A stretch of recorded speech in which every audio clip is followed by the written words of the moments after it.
مسلم لیگ گئی تو اس کے بعد پی ٹی آئی آئی, انہوں نے یہ والا ٹکڑا لگا دیا تھا, آگے والی بات میری نہیں لگائی تھی. اس کے بعد P T I I, P T I آئی تو نہیں, مسلم لیگ والے تو ظاہر ہے کرپٹ ہے, ہم تو دودھ میں نہ آئے ہوئے, ہم تو کمپیٹنٹ ہیں, 200 لوگوں کے افلاطون ہیں ہمارے پاس. وہ آ گئے, 1100 ارب روپے کا سرکولر ڈیٹ تھا, وہ جب گئے تو 2300 ارب روپے کا ہو گیا, 2400 ارب ہو گیا. اب جب یہ نئی حکومت آئی ہے, یہ پھر کوشش کر رہی ہے, اب میں آپ کو نہیں بتاؤں گا کہ کس نمبر پہ چھوڑ کے جائیں گے, لیکن شرط آپ لوگ سب لگانے کے لیے تیار ہے کہ 2400 سے بڑھ جائے گا, اور اگلی حکومت آئے گی اور اسی طرح نظام چلتا رہے گا تو اس سے آگے بڑھ جائے گا. تو کوئی چیز ہم افیکٹو نہیں کر سکتے, تو اگر حکومت کو افیکٹو کرنا ہے تو ایک بات یاد رکھیں کہ پرائیویٹ سیکٹر کے اندر کمپنیز جو ہیں وہ پروفٹ کے لیے صرف کام کرتی ہیں, کوئی خدائی خدمت داری نہیں کرتی, اور جب کبھی منافلی ہوتی ہے تو وہ جان لے لیتی ہے, لیکن جب کمپٹیشن میں وہ آتے ہیں تو وہ اچھا کام کرتے ہیں. تو حکومت کے اندر بھی آپ کو کمپٹیشن انٹروڈیوس کرنا ہے, اور وہ انٹروڈیوس اس طرح کر سکتے ہیں آپ. یہ 3 لوگوں کو میری بات سمجھ آئی, شکریہ. اور اس کی جب سفید شلوار پہ میں بھائی بیٹھا ہے سر 2 مرتبہ تالیاں بجائیں, میں تو آپ کا بہت شکر گزار ہوں بھائی, تھینک یو. میرے لیے نہیں تو اس کے لیے تالیاں بجا دو یار. سو حکومت کے اندر آپ کو کمپٹیشن ڈالنا ہے. اس کا طریقہ یہ ہے کہ ایک پہلے ہمارے یہاں 18ویں ترمیم سے پہلے ایک ہیچمن ہوتا تھا, ایک اجارہ داری ہوتی تھی سوائے صرف وفات کی. اب اجارہ داری ہو گئی, یہ 4 صوبے کی حکومت ہوگی.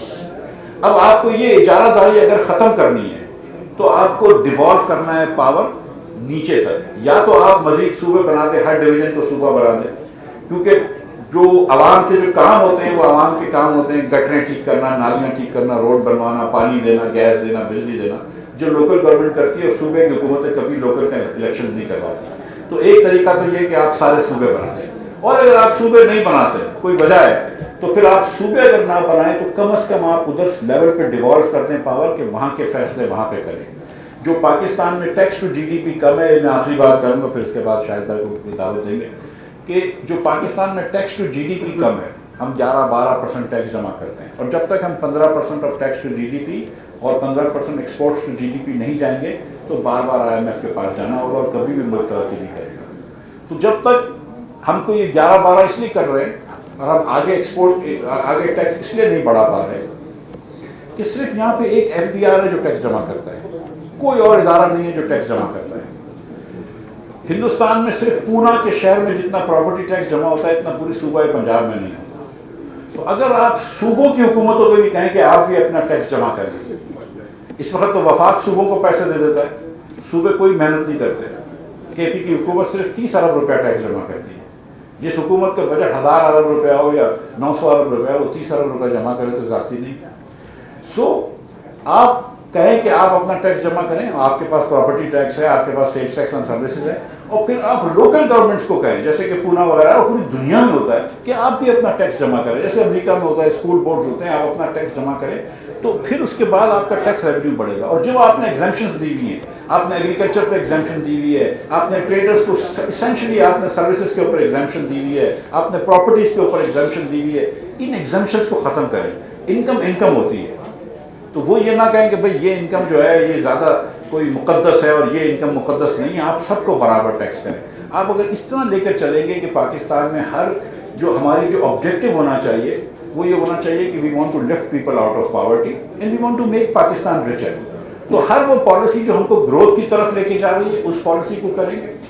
لیکن اس میں ایک چیز یاد رکھنی ضروری ہے کہ اگر آپ کو گروتھ چاہیے, آپ کو فری مارکیٹ چاہیے, آئی am a believer in that, لیکن ایک چیز یاد رکھیں کہ ایک بچہ جس کو رات کو کھانا نہیں ملا ہو, جس کو صبح ناشتہ نہیں ملا ہو, اس کو دنیا کا بہترین ٹیچر بھی نہیں پڑھا سکتا.